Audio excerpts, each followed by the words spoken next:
What's up, you guys? Welcome to another episode of Ask Alex, where this is the show where I take all of your questions and answer them here on this show.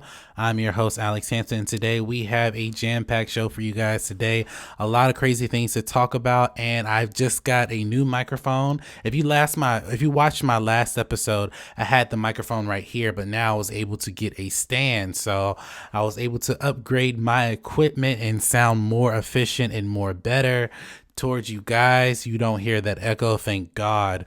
But yeah, thank you guys for continuing to watch these videos. This is episode 49, and if this is your first time ever watching this show, go ahead and hit that subscribe button, then go ahead and hit that bell right next to it. That way you get all the notifications of every time I'm releasing a video here on Ask Alex. And if you want your topic or question on this show, go ahead and send me an email at the askalexshow@gmail.com. That's the askalexshow@gmail.com. If you send me a email with your topic or question, your question could potentially be here on my show. So I want to thank you guys so much for your love and support. And let's go ahead and jump into the first question of the day. And the first question comes from a Devin Blankenship. And he writes, "Hey Alex, John Turturro, I think I'm pronouncing his last name wrong, has been cast as Carmine Falcone in the Batman movie. This movie is looking like it could be potentially better than The Dark Knight. What do you think about this casting, and do you think this movie will be better than The Dark Knight?"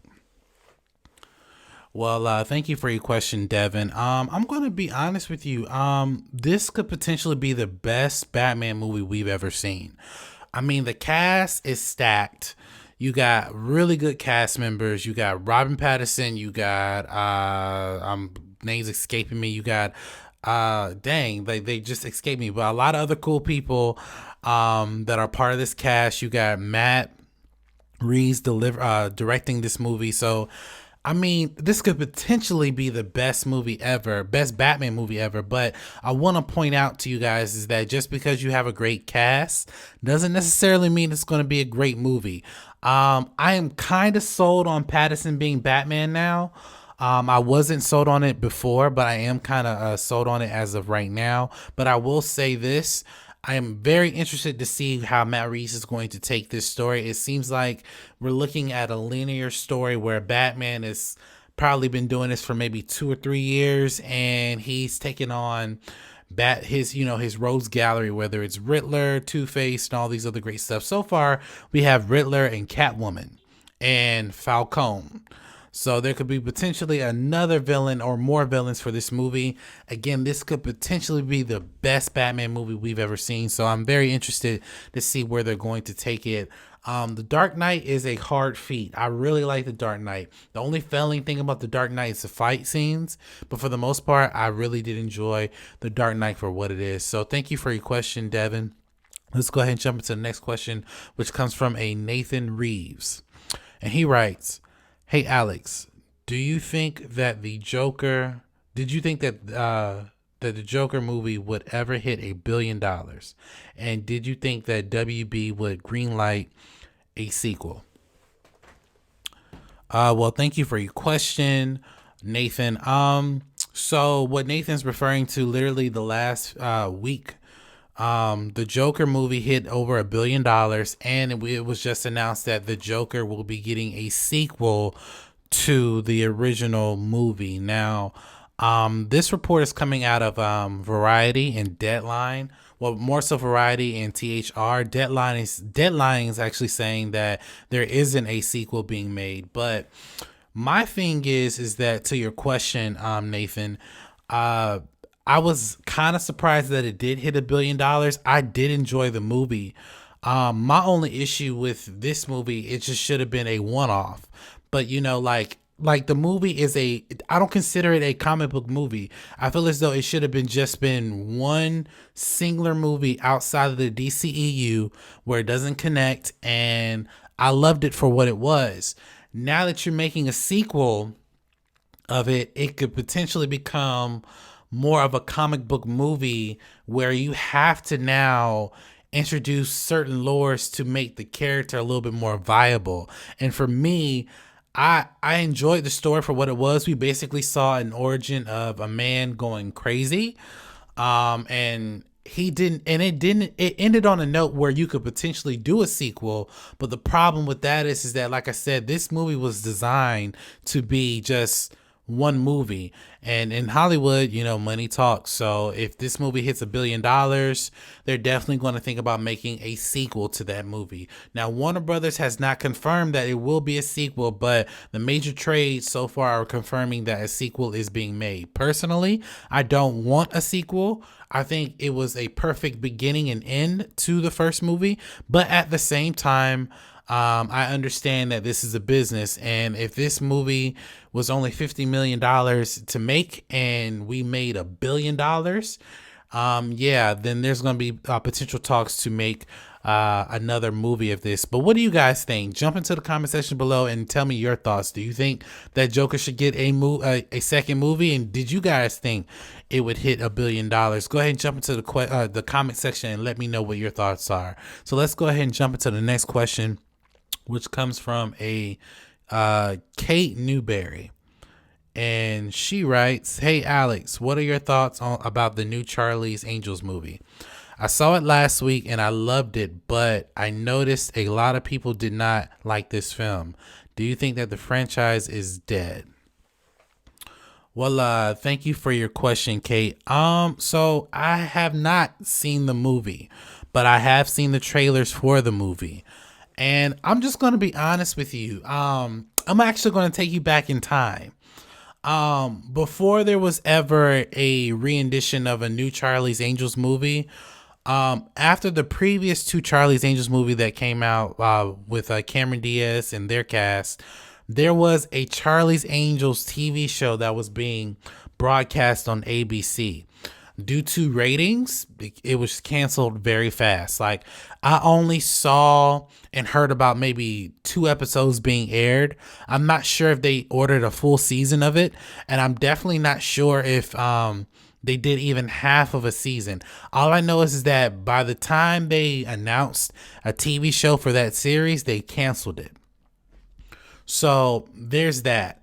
And I go back to this movie, for as far as the trailers are concerned, didn't offer anything that I was interested in.